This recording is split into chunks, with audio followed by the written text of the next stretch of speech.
নমস্কার বন্ধুরা, তোমাদের সকলকে স্বাগত জানিয়ে আজকের ভিডিওটা শুরু করছি। আর আজকের এই ভিডিওতে আলোচনা করব অক্ষয় তৃতীয়াতে করণীয় একটি সহজ উপাচার।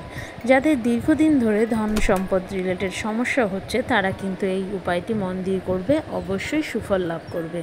অক্ষয় কথাটির অর্থ হলো যা কিনা অবিনশ্বর বা চিরন্তন। তাই কিন্তু বিশ্বাস করা হয় এই অক্ষয় তৃতীয়ার দিন আমরা যাই কিনবো বা যে কোনো নতুন কাজ যদি শুরু করি, নতুন বাড়ি নতুন গাড়ি কিনি বা সোনা রূপা ইত্যাদি কেনা হয়, তাহলে কিন্তু তা আমাদের প্রকৃতিতে স্থায়ী হয়।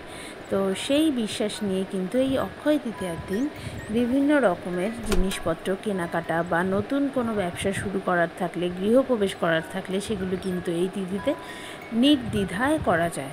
অর্থাৎ যদি কখনো এরকম হয় যে ভালো তিথি খুঁজে পাচ্ছ না কোনো কাজ করার জন্য, তখন যদি অক্ষয় তিথি আশেপাশে থাকে তাহলে কিন্তু একদম চোখ বন্ধ করে এই তিথিকে কাজে লাগিয়ে যে কোনো নতুন কার্য কিন্তু সিদ্ধি করা যায়। কারণ এই তিথিতে যে কোনো কাজ শুরু করলে সেই কাজ কিন্তু ভালো হবেই।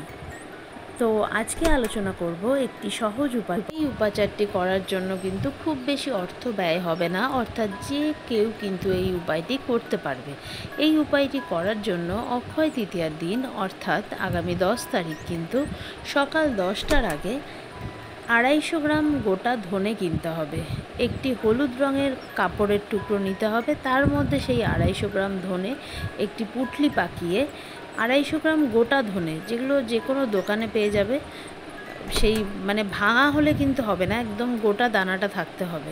সেই 250 গ্রাম ধনে নেবে এবং ওই হলুদ কাপড়ে পুঁটলি পাকিয়ে ঠাকুরের সিংহাসনে, যেখানে মা লক্ষ্মী রয়েছে বা লক্ষ্মী নারায়ণ দুজনেই রয়েছেন, তোমাদের বাড়িতে যে বিগ্রহ রয়েছে তার চরণে সেই পুঁটলিটি রাখবে এবং এক মনে মা লক্ষ্মীকে স্মরণ করে নিজের আর্থিক সমৃদ্ধি ও উন্নতি চাইবে। তারপরে সেই পুঁটলিটি নিয়ে নিজের দোকানের লকারে বা বাড়ির লকারে যেখানে টাকা রাখছো সেই জায়গাতে রেখে দাও।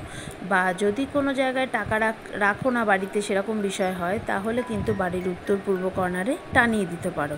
এই উপায়টি প্রতি বছর অক্ষয় তৃতীয়াতে করতে পারো এবং যে বছর করছো আগের বছরের পুঁটলিটা সেই বছর প্রবাহিত জলে বা পুকুরে বিসর্জন দিয়ে আবার নতুন করে করবে। নমস্কার।